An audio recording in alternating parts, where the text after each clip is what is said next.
Estamos grabando. Bueno, doctor Ferrer, gracias por recibirnos.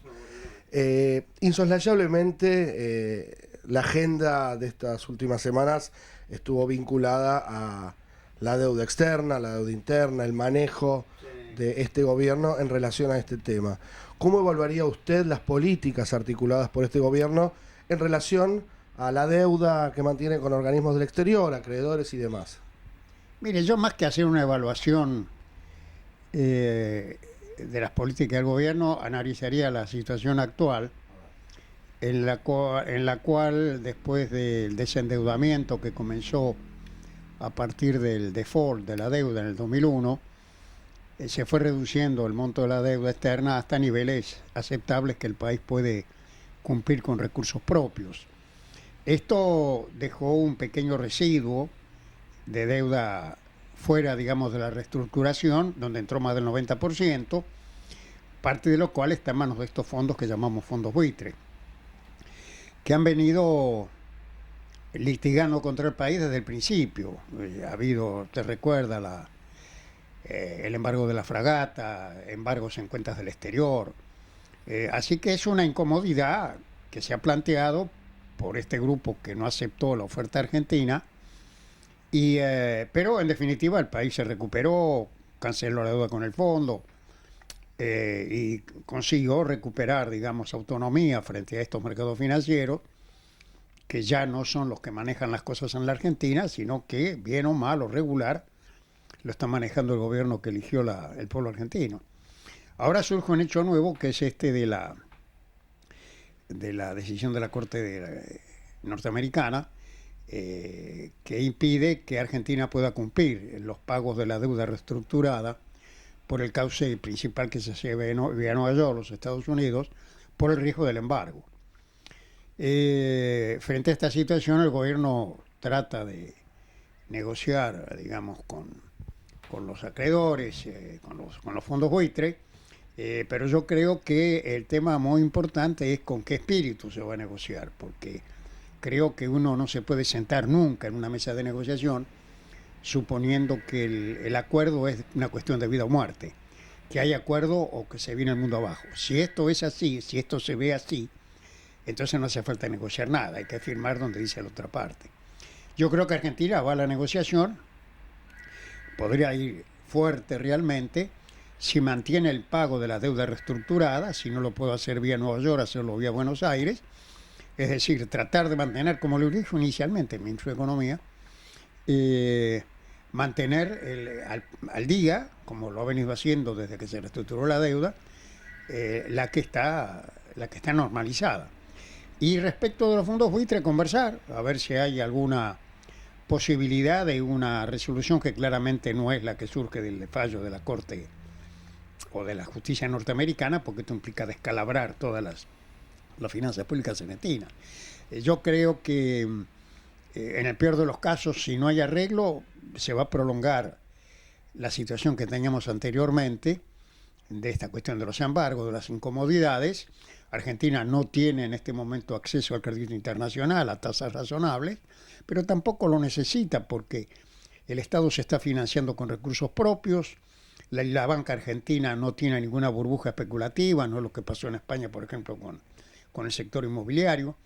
Es decir, que la economía, desde luego, podría estar mucho mejor de lo que está, porque algunas cosas podrían haberse manejado de otro modo. Pero planteada la situación, por eso le digo, hablando de la actualidad, creo que, insisto, con un sector público que está cumpliendo puntualmente su deuda, con un sector privado bancario, la banca privada y pública es sólida, nos podemos sentar a negociar, nunca hay que dejar de negociar, y tratar de buscar un arreglo. Pero vuelvo a insistir, acá lo fundamental es no sentarse con la idea de que si no hay arreglo acá hay un abismo. Acá hay ningún abismo.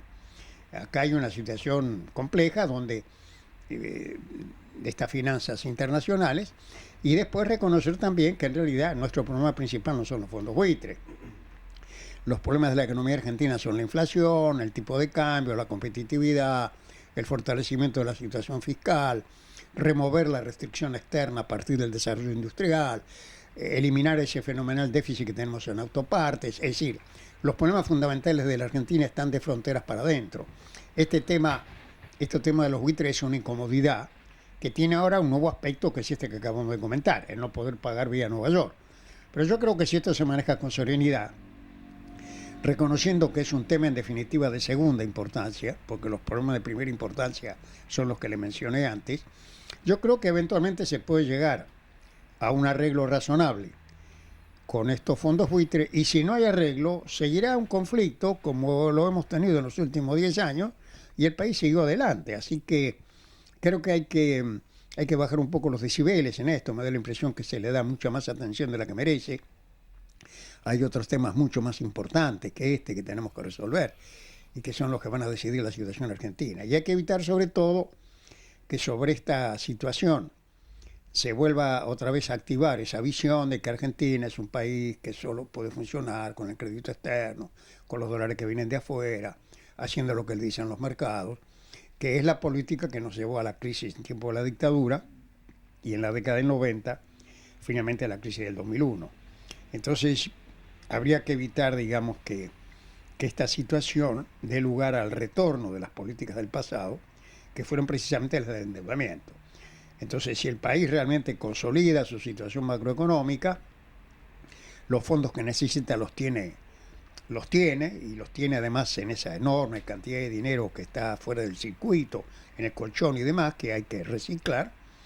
Y a partir de esta posición, una posición de un país confiado en sí mismo, en la defensa de su soberanía, buscar, como siempre, arreglos con las cuestiones conflictivas.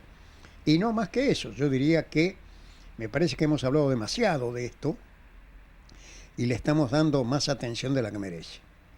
Está bien, tiene razón. Usted acaba de hacer una pintura de un poco de la situación actual frente al conflicto que mantiene la Argentina con los fondos buitres. Pero, si me permite, pensando un poquito en lo que fue la evolución de la deuda externa, que se está debatiendo mucho en estos últimos días, ¿no? Pensando a partir de Onganía a la fecha, ¿no?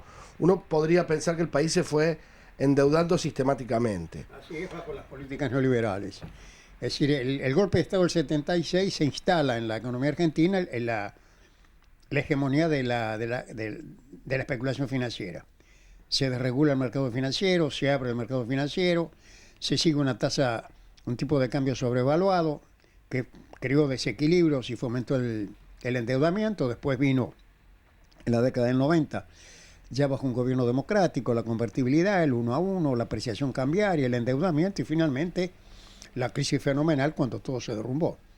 Esta es la historia. Después, se dice blindaje, megacanje. Todo, incluyendo todo esto, que fue un desfalco del país porque le sacaron plata por todos lados y finalmente los operadores sacaron enormes ventajas, pero nosotros tuvimos que pagar el precio de una crisis fenomenal y del default, de la cual salimos cambiando la política, recuperando, digamos, la solvencia fiscal, con un tipo de cambio competitivo, en una buena situación de precios internacionales, aumentando las reservas internacionales, que permitió hacer el ofrecimiento de reestructuración de deuda sin pedir el apoyo del Fondo Monetario ni de los mercados, por una propuesta nuestra.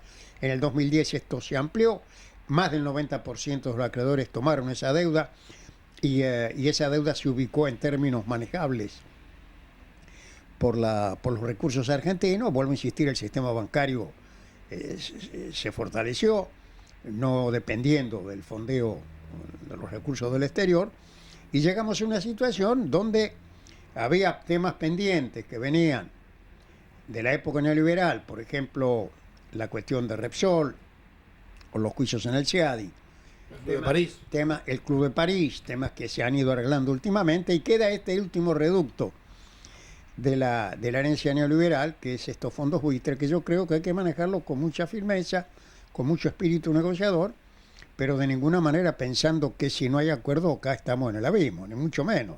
En este sentido, doctor, usted acaba de hacer un repaso histórico. A partir del 2003, cuando se cambia de alguna manera la impronta respecto al manejo de la deuda y la relación con los organismos internacionales, ¿usted cree que la Argentina se endeudó más todavía o se desendeudó?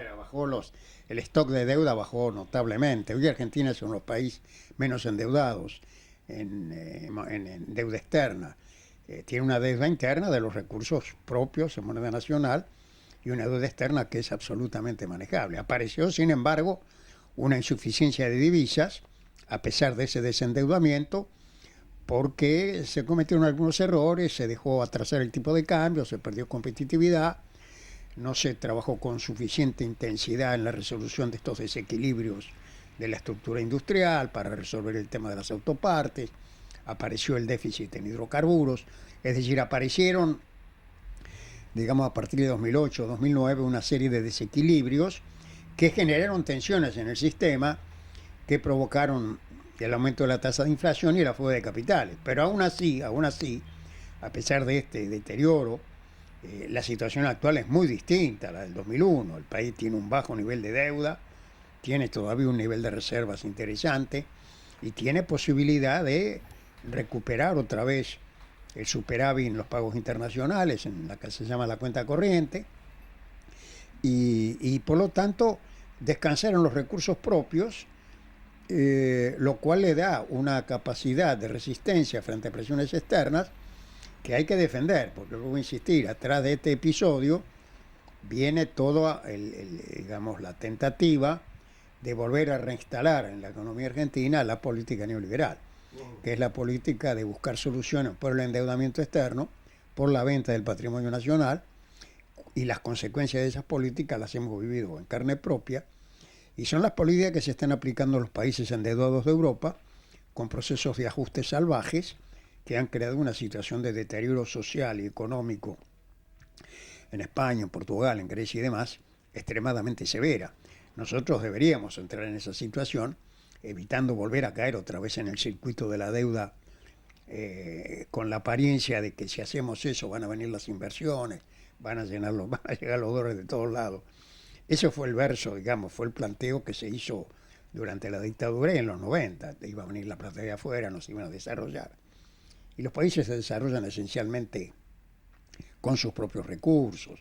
Lo que viene de afuera tiene que ser complementario, pero cuando lo de afuera ocupa el centro hegemónico del sistema, se pierde la soberanía y se pierde el desarrollo con un enorme costo social. Así que atrás de este debate, otra vez reaparece en la Argentina el viejo conflicto de proyecto de país, de aquellos que creen que este es un pequeño país, que es un apéndice del mercado mundial, que depende de los mercados, y de los que creemos que no es así, que es un país con inmensos recursos, que tiene medios para armar un proyecto nacional de defensa de la soberanía, del desarrollo, de la industrialización, de la inclusión social, plenamente integrados al mundo, pero parados en nuestra propia realidad y en el comando de nuestro propio destino. Así que yo diría que lo más significativo de este debate no es la cuestión financiera misma, que vuelvo a insistir, me parece un hecho marginal. Yo creo que lo sustantivo de este debate es el proyecto nacional. Atrás de este debate está otra vez el viejo dilema del proyecto nacional. ¿Qué clase de país es la Argentina?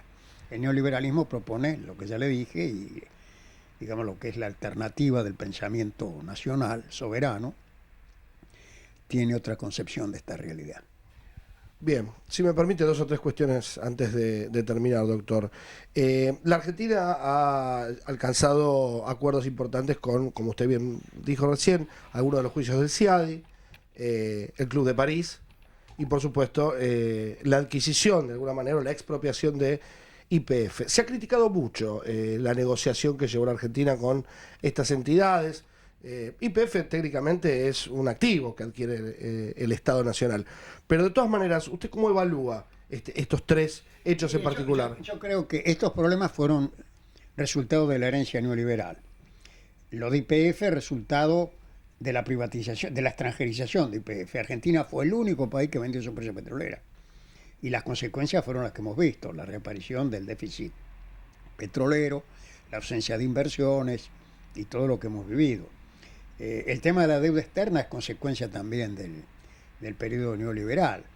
Los juicios en el CIADI, lo mismo. Los del Club de París también, es una deuda que de arrastre que viene de hace mucho tiempo. Entonces hay una herencia recibida, uno puede decir, se pudo haber manejado con más firmeza desde antes, se podría haber fortalecido más la posición argentina, pero ciertamente estos problemas vienen de atrás y se resolvieron en el caso que estamos mencionando, del CIADI, de YPF Y de Repsol siempre se puede hacer una negociación mejor, porque uno siempre puede hipotéticamente suponer eso. Pero acá lo que había que hacer era resolver el problema. Y lo que uno puede decir, un viejo problema fue resuelto. Discutamos si se hizo bien o mal, pero se resolvió. Y lo que quedó pendiente es, vuelvo a insistir, este residuo de los fondos buitres. Y yo espero que se resuelvan con el mismo espíritu de defensa de la soberanía, de resolver estos problemas para consolidar, digamos, la soberanía, la capacidad de tener un Estado nacional que responde a las políticas que traza bien o mal o regular el gobierno que eligió el pueblo y no lo trazan los mercados financieros o el Fondo Monetario Internacional, que es lo que nos pasaba a nosotros en otro tiempo, en el tiempo neoliberal, y lo que está pasando en los países endeudados de Europa, donde la crisis es fenomenal.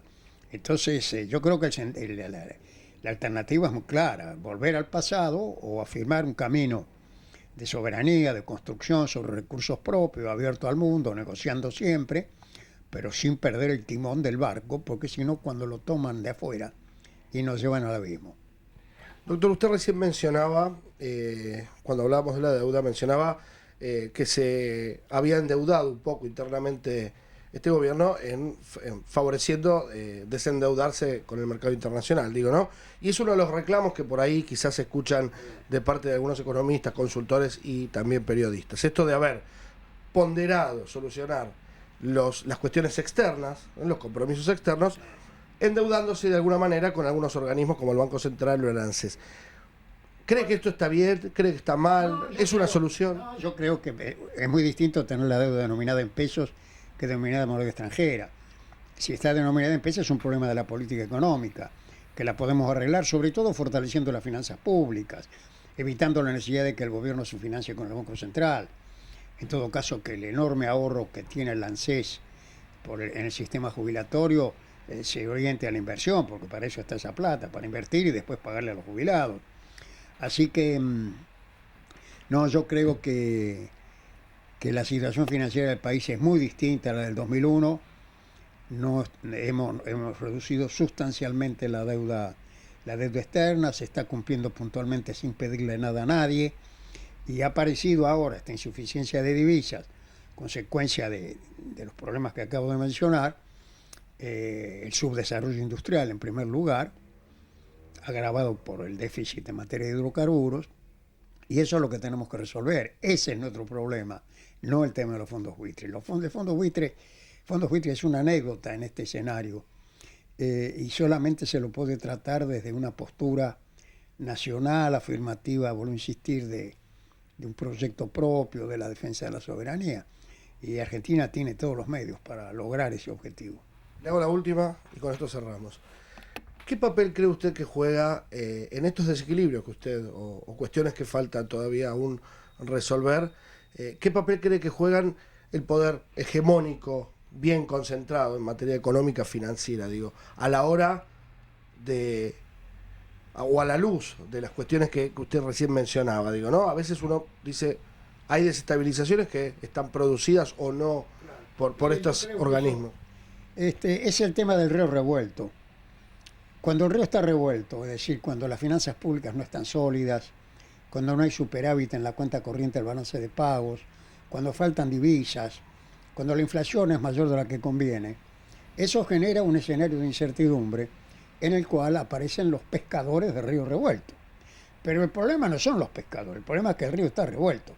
Cuando el río no está revuelto, es decir, cuando la situación económica es sólida, como fue en buena parte del periodo desde la salida de la crisis, los primeros años, sobre todo la presidencia del doctor Kirchner, después la cosa por una serie de factores comenzó a deteriorarse. En aquel momento era inconcebible un golpe de mercado. Es decir, el golpe de mercado, los que aprovechan, otra vez, los pescadores de río revuelto, aparecen cuando hay desequilibrios.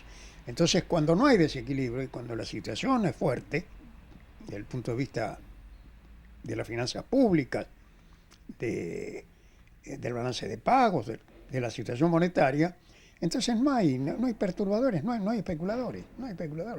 Así que el problema no es la existencia de especuladores o poderes fácticos capaces de desestabilizar el sistema. El sistema se desestabiliza cuando es posible, en virtud de desequilibrios que han sido determinados por errores de la política económica. Esta es la situación. Yo creo que han logrado un cierto espacio ahora porque ha habido ciertos debilitamientos en la situación fiscal, en la situación del presupuesto y de balance de pagos, pero de ninguna manera una situación comparable a la de las crisis del pasado. Y en resumen, yo creo que, digamos, el Estado Nacional Argentino conserva suficiente fortaleza en sus pagos internacionales y en las cuentas públicas, como para, manejándolas con mucha prudencia, resolver esta situación, defendiendo el interés nacional y no agachando la cabeza otra vez frente a los mercados especulativos, cuyo principal protagonista hoy son los fondos buitres. Acá lo que tenemos que decidir, si acá mandan los fondos buitres o el juez Griesa, o gobiernan las personas que ha elegido el pueblo argentino. Lo primero pasa en los países de Europa. Fíjense que esto que estoy hablando no es literatura, pasó acá. Acá en tiempo de la dictadura y en la década del 90 gobernaba el Fondo Monetario y los acreedores. Todo el negocio era seguir tomando deuda y tomar crédito para pagar deudas. Y todo era generar buenas imágenes afuera para que vinieran esos fondos. Así terminamos, así están en Europa. Entonces, yo espero que no volvamos a cometer los mismos errores. Muchas gracias, doctor. A usted.